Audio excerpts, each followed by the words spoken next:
Hey kids, today we're going to talk about the standardized scores, also known as Z scores. We talked about those a little bit last time, and the normal model. And so there's a printout that you can download that has some examples that we're going to eventually use. We don't start with those, so you'll also want a piece of paper to use for your own notes. You'll also need a calculator. I'm going to be using a TI-84. Um, so I recommend that. So there's a model that shows up over and over in statistics and really over and over in any kind of modeling of the natural world that we tend to use. If we're in field biology, for example, when we take lots and lots of um, individuals from the population and we graph them, they tend to follow this symmetric unimodal model that looks something along the lines of this. And we have the Platonic ideal that was highlighted there. Um, but this is our normal model. Lots of things are symmetric and unimodal, but only one of them would be truly normal. But anything that turns out to be symmetric and unimodal in the population, we can standardize and try to use a normal model for, um, which is better than having no model at all. So if we were out there and we were looking at the gestation length of a marmot, or the height of a giraffe, or the width of your eyeball, lots of those things can be placed on a normal model where most people would be near the mean, and we could see a big chunk of the population here close to the mean. And as we go further away from the mean, it tapers off pretty quickly, and we don't see things that are that different from the mean of the population.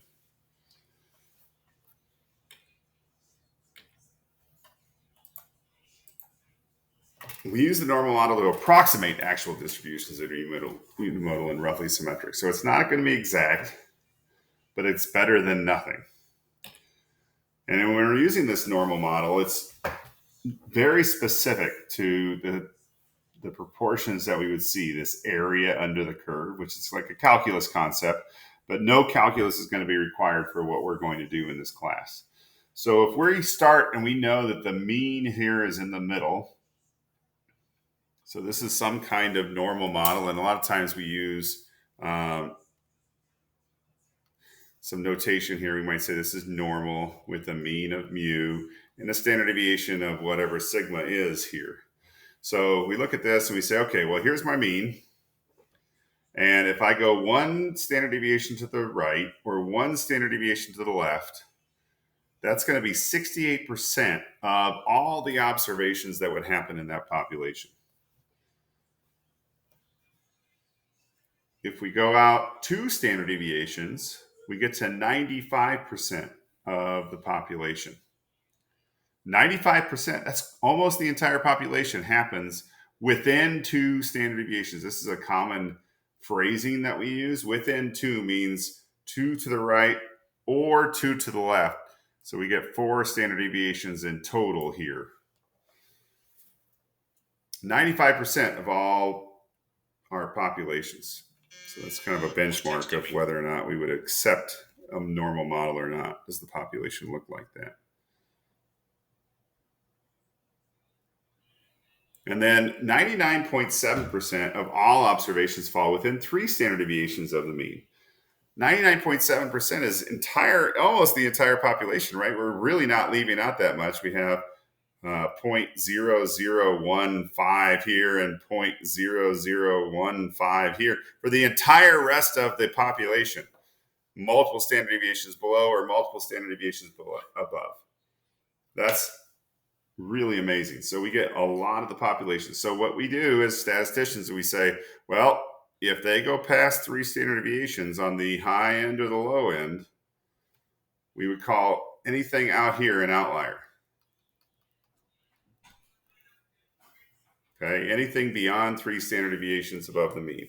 And really, when we start getting past two, we start being suspicious anyway. So we call this model, because of our proportions that we have, the 68, 95, 99.7 rule, also known as the empirical rule.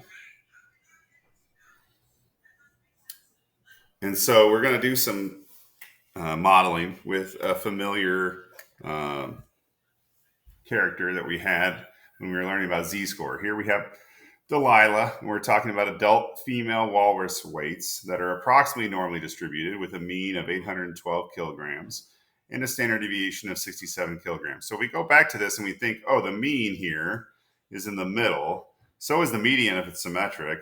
So we think that's 812 in terms of female walrus weights. And our standard deviation of 67 means that every time we go up by a standard deviation, we're going up by 67 kilograms. So we're going to add chunks or subtract chunks of 67. So if we're going to draw the normal model for that, we want to draw something that's fairly unimodal and symmetric.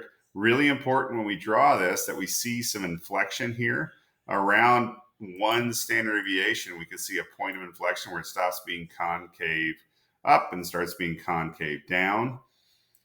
I'm not going to ever measure and see if you draw it exactly like that. What we want to avoid is the dreaded taco distribution, where you don't even make an attempt at any kind of inflection and you think this is a normal model. Kids, this is a taco. They're delicious, but this has nothing to do with what we're studying right now. So please keep it to something that has concavity and switches like that. It's like a little fun roller coaster.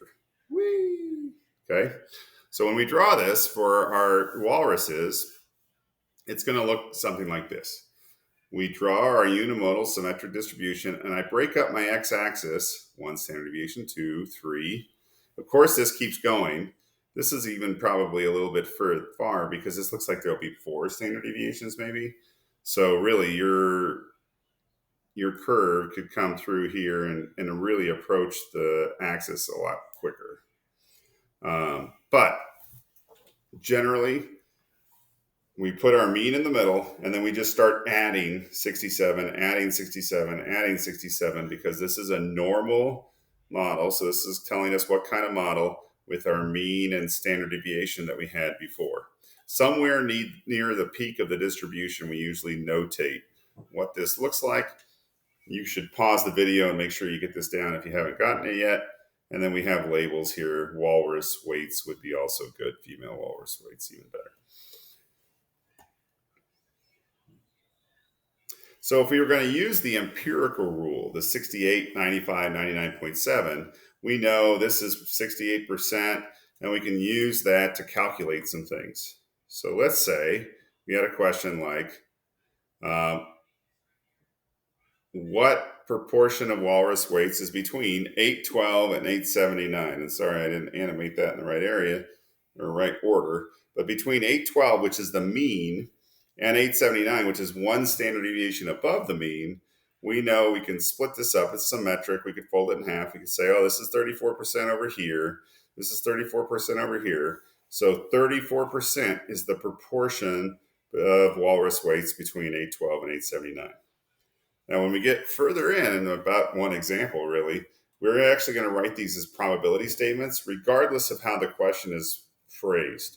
So this could be proportion, it could be percent, or it could be probability,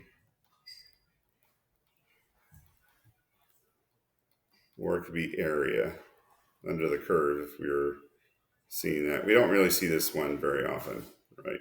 But percent, proportion, or probability are going to be the most frequent, and that's what we're looking for here. What proportion, percent, or probability would we have if we randomly selected a walrus from the population that we would fall between those weights? What if we were looking at less than 879? So we find 879 here. That's 1 standard deviation above.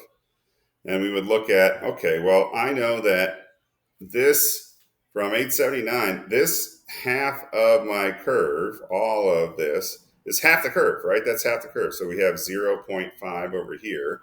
And then we add in that 0.34 that we got for half of 68, and we would get 0.84 roughly. Now, this is how they used to do the calculations, like back of the napkin kind of calculations when they didn't have a graphing calculator that could do this for you. They also came up with an integral table of sorts that would tell us the area under the curve for different numbers of standard deviations above the mean, which we're going to look at in a minute. Quick facts about the normal model. These are multiple choice questions eventually on your test, so you probably want to know these. The total area under the standard normal curve is 1. Now, the total area under any of the normal models is 1 because it's 100% of the observations that we would see. When we're talking about the standard normal curve, that notation, standard normal curve, is really special. In the standard normal curve, we have a normal distribution with a mean of 0 and a standard deviation of 1. And my pen is wigging out a little bit, so I had to go back and pre-write a lot of these things, but I think I can get at least that. Okay, so here's my mean. Here's my standard deviation. You can see I'm going up by 1, 2, 3. This is standard normal curve. We start at 0. Okay. In theory, the normal curve extends forever. So mathematically, we know that the x-axis is an asymptote and that it keeps going. And even at 8 standard deviations, 9 standard deviations above the mean, we would have some observations in theory. In practicality, if we're talking about walrus weights, it would be really unlikely that we would see a walrus that was 9 standard deviations above the mean unless you believe in things like King Kong and Godzilla. Or if we went 9 standard deviations below the mean and we start thinking about pocket walruses or something along those lines.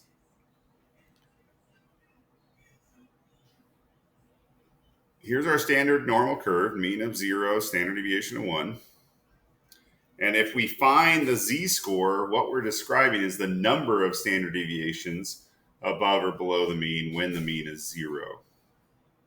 So when we can't use the 68, 95, 99.7 rule is when things don't fall on even like integer values for our standard deviations, 1, 2, or 3.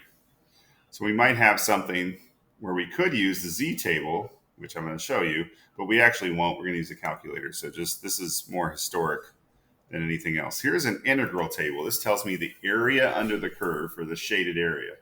So if we're shaded up here from z as some positive value above the mean, right? Here's my mean.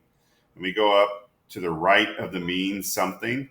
If I said I was going to have a z-score of 1.64, this value right here at 1.64 is 1.64 standard deviations above the mean. And from here left is 95% of the curve. 95% from 1.64 all the way to negative infinity. That's great. But what happens if it's 1.62759 standard deviation? We don't have that precision in our curve or in this table. We also may, and I've seen students do this over lots of years of teaching, where they start here and they start going across and they land down further down because their fingers don't track very well under the stress of a test. Some of you shake a little bit. And so instead of using this, if we're looking for proportion of walrus weights that's more than 879, so let's say we wanted more, which isn't even on our curve, right? We have to shade the other way. The curve, this chart only goes left. So if we were doing more than, we were already going to have to make an adjustment. If we were using the chart, we would have to find the z-score, and we have to find the z-score anyway for AP because of this chart. This is the only way we could pretend like we were showing work. So we would do the z-score, and we'd say, okay, 879 is our observation. This is our x. Minus 812 is the mean of our population, and 67 was the standard deviation. And we come out to be 1, and we knew that if we went to 1 standard deviation left, it was 84%, right? Roughly, we just did that calculation. 50% plus 34% was 84%. Turns out it's a little bit more than that. It's 0.8413 to the nearest, whatever this is, 10 thousandths, tens, hundreds, thousands, 10,000. But we could also, instead of having to do that, and that's only if we wanted less than. We want the greater than, so we want the other side of the curve. Since the entire curve is 100%, we're going to do 1 minus 0.8413 to get that probability to this side. Now, because the curve is symmetric, if I go 1 standard deviation and go to the right, that's the same as going 1 standard deviation below and going left. So we could have gone left from -1 standard deviation. So I come over here, you can see that same value. That's how we used to have to do this, kids. It's really confusing. It wasn't very fun to have to do all these mental math Olympics to be able to find it. Now, what we really do is use technology. So if you have your graphing calculator, get it out, get it ready. We're going to look under distributions. So you're going to go to second vars. You can see it's red here, so we know where we are. Second vars, you can see distributions, and we're looking at the normal CDF and inverse normal today. These are the only two that we're going to use, and we're going to start off with normal CDF. So CDF stands for cumulative density function. It adds up all the shaded area.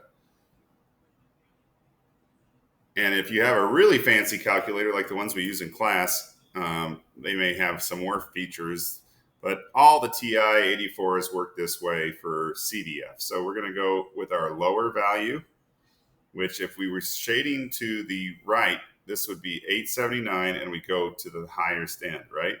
Well, I don't know what the biggest walrus is, so I don't know where to stop. So I just imagine the King Kong of walruses, and I put 99999, and I just spam nines, as many as I can type in a couple seconds. And so lots of nines to make sure that I'm at least 3 standard deviations above the mean, honestly. And that'll give me a probability that's pretty close. So lots of nines. My mean was 812. My standard deviation was 67. And I hit paste. And when I do, that's the same as if I would have used a z-score of 1.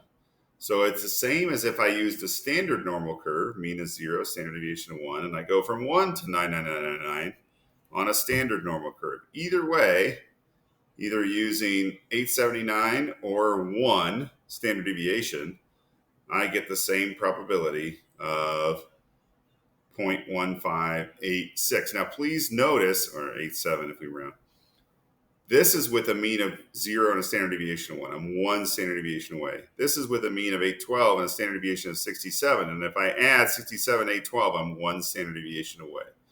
So that's why they're equivalent, which is better than using the chart. So we're going to just look at our model that we're going to draw, which means we need to draw a model. So now we're on the pre-printed notes, or if you're at home and you downloaded it, hopefully you have a printer. I don't have one at my house anymore. That was long gone. But we're going to look at that first example. So adult female walrus weights are approximately normally distributed, okay, with a mean of 812 and a standard deviation of 67 kilograms. If we select a adult female walrus at random, so we have all the walruses in a big bag, we shake it up, we pick out a walrus, female walrus, what is the probability that her weight is less than 879 kilograms? So now we're going the other direction, right? We're going less than, like the chart did. If I'm doing less than, the first thing, we're going to show all the AP steps here, okay? The first thing you have to do for an AP stat question is you have to draw a model. So we sketch the normal curve, but we don't need all the standard deviations. We just say, okay, 879 is bigger than the mean. I draw my cutoff to the right of the mean. I label this as normal with a mean of 812 and a standard deviation of 67. I redrew these because my pen was wigging out and it just kept giving me errors. So I did this prior. But this is the sketch that we need. We need the cutoff shown. We need to be shaded whichever direction it's telling us. In this case, it's less. The last one was greater than. Okay, so I have that. We have to show a z-score. It's required. So we're going to put the z-score in. Z equals X, that's our observation, minus the mean divided by the standard deviation. We plug that in, and we show that the z-score equals 1. This is AP quality work here. There's not a lot of work we're going to do because we're going to push buttons on our calculator. And honestly, we don't have to push any buttons regarding the z-score other than to do maybe the subtraction and division. Once we have this, I'm looking at this as a probability. So I'm going to write a probability statement. But even if it said what proportion of observations are, or what's the percent of walruses that are, we would still write a probability statement. And so I'm going to write my probability statement less than 879 kilograms. So it looks like this. probability that my x, my observation, this x, is less than 879. We could also write this in terms of the z-score. The probability that my z-score is less than 1, because that's one standard deviation above the mean. And z-score is measuring how many standard deviations from the mean are we. Here's the big thing, though, kids. Z-scores have no context. If we look at this original problem, or probability statement, you can see that we at least have the 879 context. We're talking about walrus weights. And probably that could be included in my model if I was really being like a good role model here. At least kg, female walrus weights, whatever we wanted to do. Okay. I have context here. There's no context here. This could be about acorn weights. This could be about the length of a whisker on a marmot, for all I know. And we just don't know, right? So it's better to write it in context and leave it in terms of X rather than Z. But you might see this Z in the back of your book. So I have it in a few examples here so you can see where we got it from, because it's going to be when you check your answers there. Anyway, then we're going back to the calculator. So on your calculator, we're going to go to second vars, which is our distributions. We're going to get to normal CDF. Because this goes forever left, this goes to the smallest walrus you can ever imagine. Now, you could put in 0, which for sure makes sense. But I don't like to have to stop and think about the context. I just spam negative 99999 when it's on the left side, and I spam 9999999 when it's on the right side, and that's just how I do it. Of course, you would get the same probability, actually, if you put in 0 or if you put in negative 99, because it's the decimal places that we're looking at don't really matter at that point. The upper value that we cut off was 879, so that's where that is. The mean is 812, standard deviation is 67. We hit paste, we hit enter, and we get our probability of 84%, like we saw before when we did the empirical rule. So I write in my probability and I'm done. Now notice there are 4 parts here. We have a diagram, sketched, shaded, labeled. Okay, all of this has to happen. We have a z-score, calculated, substituted, done.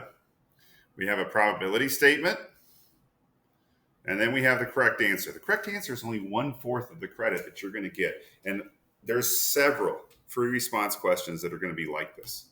Won't be about walruses, I don't think, but you're going to have to show all 4 parts. If you only show the answer, if you only jump to your calculator, you got 1/4 of the credit, which is not going to give you a passing grade in the big picture. So make sure you know how to provide this window dressing of, hey, I'm going to sketch a model, I'm going to write the z-score, I'm going to write my probability statement. That is as important as the answer in the big picture. So please practice doing that. All right. So we go on to the next example. And really at this point, if you feel like you get it, I would pause the video, work through example D at least, and then watch the video just maybe on 1.5x speed, which you probably already are, to make sure that you understand the concepts. Okay, so let's say that you're catching up to me, or maybe you already did this, more than 780 kilograms. So now we're looking at more than, so I know which direction I'm going to be shading. I'm going to sketch my curve. So I start off with my curve, and then I'm like, okay, 780. Well, 780 is less than the mean. I just need to be left of the mean, somewhere over here. It doesn't matter. AP is not going to care if you're proportional. You don't have to go out and see how many standard deviations that is away ahead of time.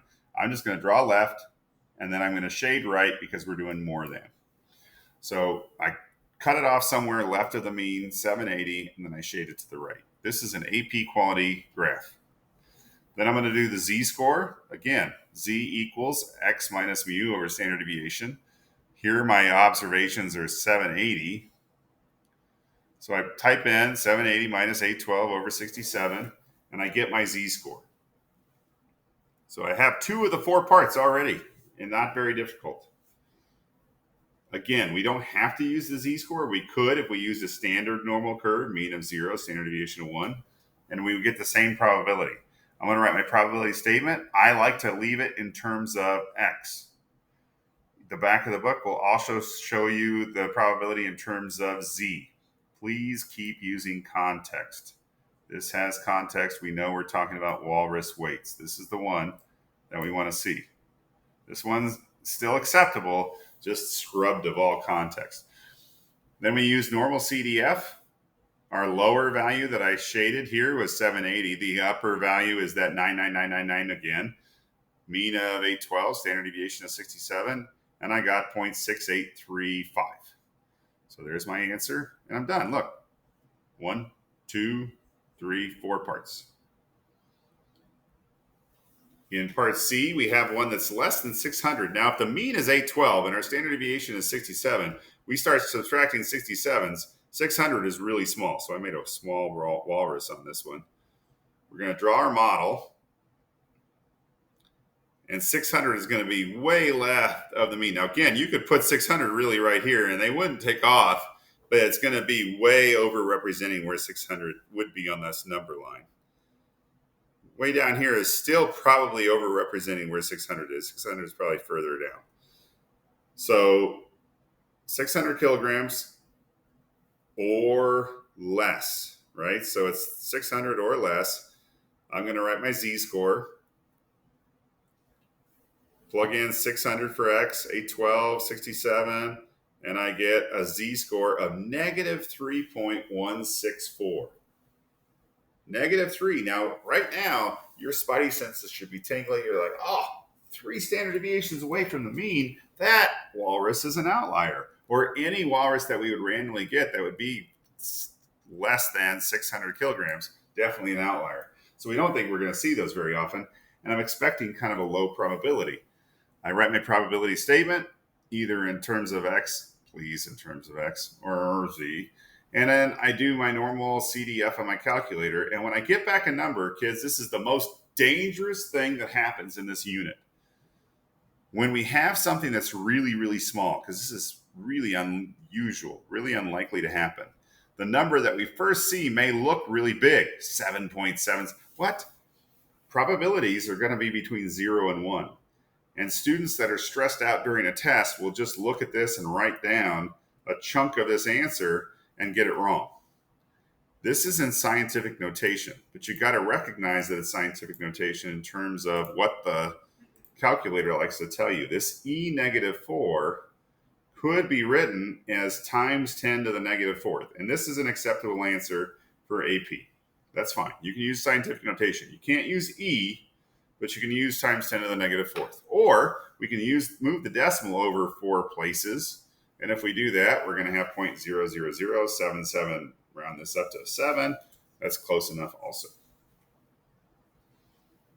So beware, anytime you get a number that's bigger than 1, you better realize, oh, there's something really small about this number. Okay, I asked you to work through to part D, and D is unusual because we have 2 cutoffs. We have between 700 and 800. So if we have 2 cutoffs and we make our model, both 700 and 800 are below the mean. So I draw something below the mean.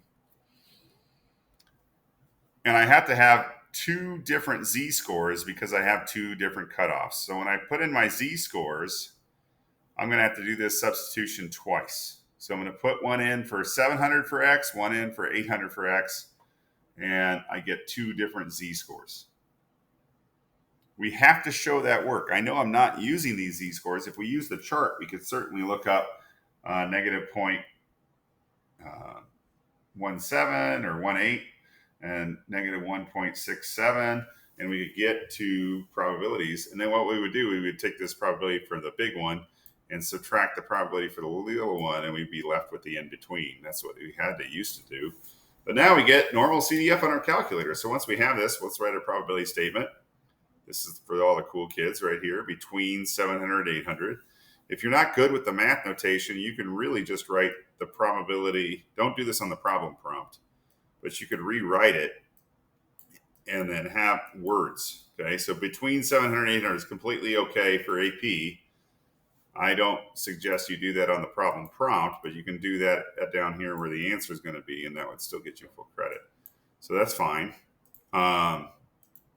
Then we do normal CDF, and we're just between these 2 values. So between 700 and 800, with that mean and that standard deviation, and we get a probability of 0.3816 or 0.382, depending on how you want to round.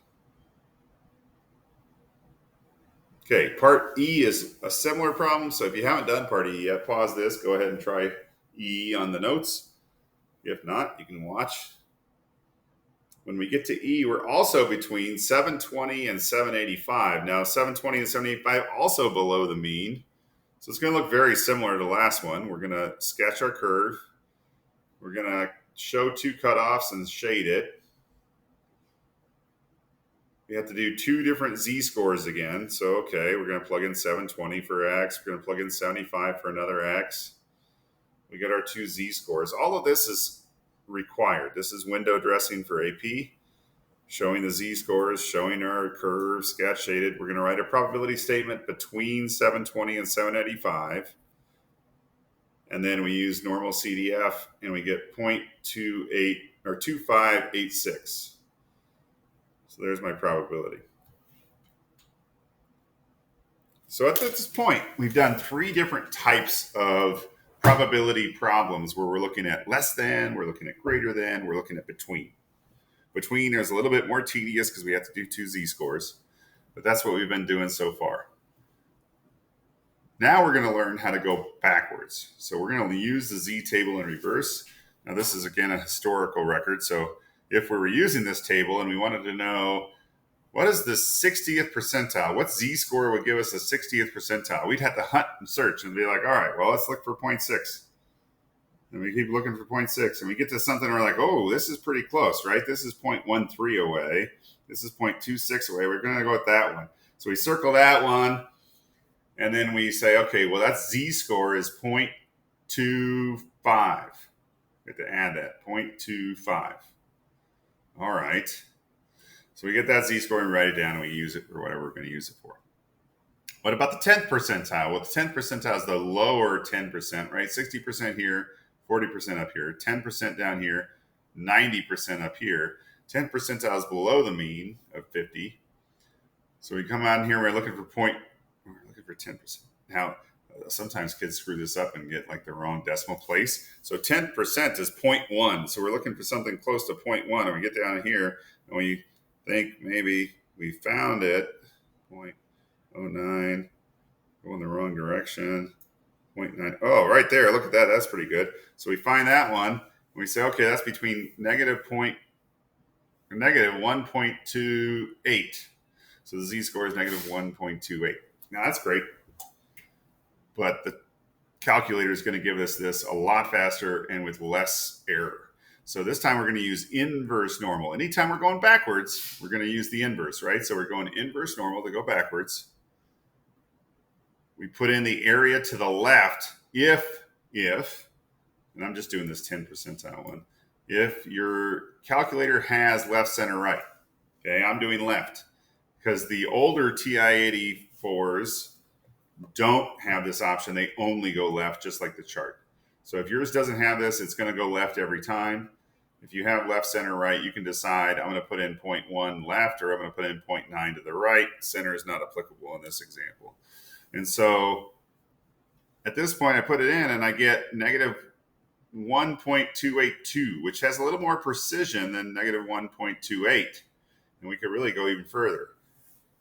So a lot more values to our z-score here if we need it, which gives us a little more precision in our answer. So inverse normal goes backwards. Well, let's look at what that looks like with walruses. Approximately what weight represents the cutoff for the top 5% of adult female walrus weights? Top 5%. Top 5%, if we sketch our curve, top 5% is going to be over here. So you put in our cutoff, and I have the top 5% is the same as the bottom 95%. I'm going left, right? My calculator is going left. You could go the top, you could go right, 0.05, or we could go left, 0.95. But we have to use the z-score. This is where we're going to have to use it because this is the only way we can show work for this. So I have my z-score, and I'm going to plug in. I don't know x, but I do know the mean, and I do know the standard deviation, and I can find the z-score for the bottom 95% or the top 5%. So I type all that in, and I do inverse normal of 0.95 left, or you could do 0.05 to the right, and I get a z-score of 1.645. And then I'm just going to multiply by 67 and add 812. And if I multiply by 67 and add 812, I can get the answer. But you could also go back and change the mean and standard. Notice here, I left it in my standard normal curve to get the z-score. This, if the mean is 0 and the standard deviation is 1, we get a z-score.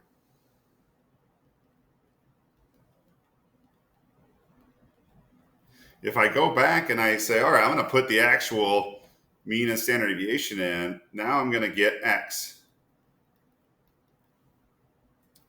So I have to do this with 0 and 1 once to get this z-score so I could show the work that we could do if I wanted to multiply by 67 and add 812.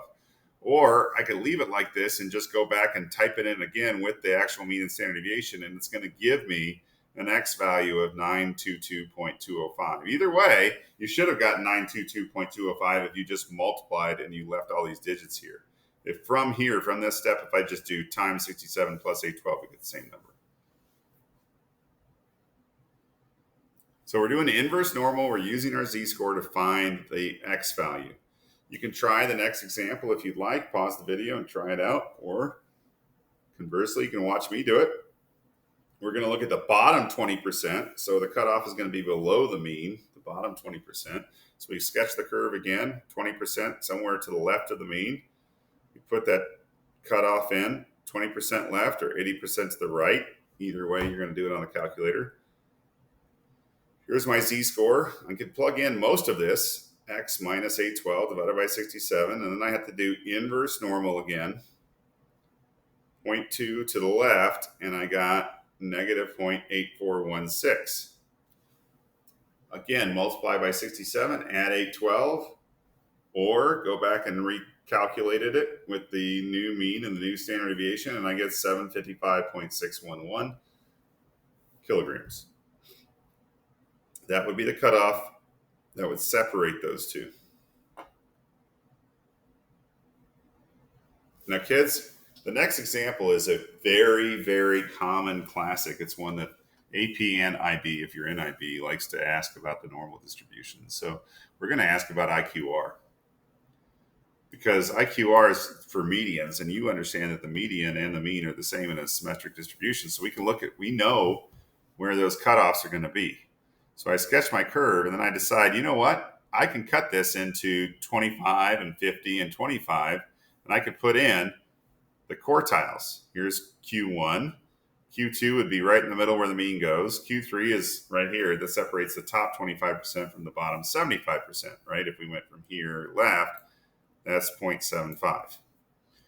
And so this is what it looks like. And I'm going to just do, again, the z-score, but this time I'm using Q1 rather than x to keep track of it. And I can use Q3 rather than x to keep track of it. If I'm doing Q1, I'm looking at the bottom 25%. So on my calculator, I'm going to look inverse normal of 0.25. And I get a z-score of negative 0.6745. Now, if you understand that the curve is symmetric, the same distance from the mean left to give me 25% should be the distance from the mean right to give me 25%. So I could just change this to a positive to get Q3. Or you can look up the bottom 75% or the top 25%, and you can see that it actually is in fact just the positive z-score, same distance, opposite direction. There's another option, because this is an in-between problem, where if you have a really fancy calculator like the ones we use in class, you can use that center thing, and we're looking for the middle 50%, and it makes it in the center. So notice I changed this to 50%, and we did center, and it gave me both the cutoffs at the same time, which was really nice. So I have both of those, and either way, I'm going to multiply by 67 and add 812, and we could do that and come up with the IQR. So my IQR is 857 for Q3, 766 for Q1, and I'm not leaving out of these decimals. I used the entire thing, and then, or at least up to several decimal places, and then I get my IQR as the difference of those two.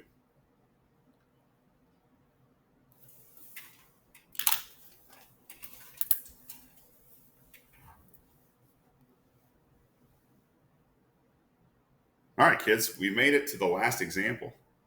And this one is near and dear to Mr. Yoon's heart because it's about his nephew. 6-month-old babies have a mean weight of 16.5 pounds. So here's a 6-month-old baby who is now much, much older than when this picture was taken. Mr. Yoon's nephew weighs 20 pounds in this picture, which places him at the 95th percentile for babies his age. Meanwhile, he's at the 50th percentile for height. So he was more wide than tall. And we're interested, what is the standard deviation for weights of male babies? So notice we are given the mean, we're given the X, but we don't know the standard deviation. So we're going to look up this, we're going to solve for the standard deviation, knowing that he's in the 95th percentile, which is the top 5%. If we drew it, 95th percentile is the cutoff for the bottom 95% and the top 5%. So we write our z-score.